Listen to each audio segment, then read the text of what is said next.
Mungu aliwaacha, hivyo Mungu aliwaacha wafuate tamaa zao za nini? Za aibu. Hata wanawake wakabadili matumizi ya asili kwa matumizi yasiyo ya asili. Wanawake wakabadili matumizi ya asili kwa yasiyo ya asili. 27. Wanaume nao vivyo hivyo waliacha matumizi ya mke ya asili wakawakiana tamaa. Ushoga unaendelea leo.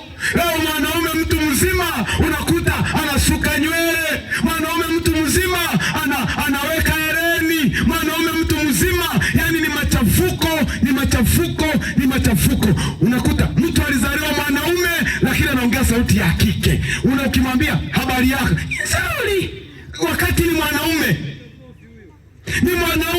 Waliamua kubadilisha utukufu wa miili yao. Mtu ameumbwa mwanaume, ila leo anaongea kama mwanamke.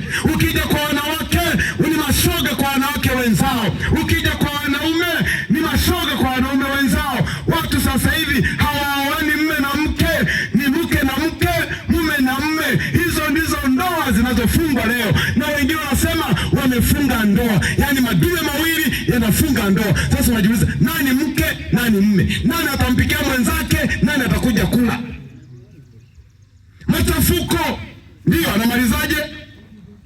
Wanaume nao vivyo hivyo matumizi ya mke ya asili wakawakiana tamaa. Wanaume wakiyatenda yasiyopasa wakapata nafsini mwao malipo ya upotevu wao yaliyo haki. Haya ndio yanayotokea leo katika dunia hii. Ushoga, usagaji, ufiraji ndio yanaendelea duniani leo.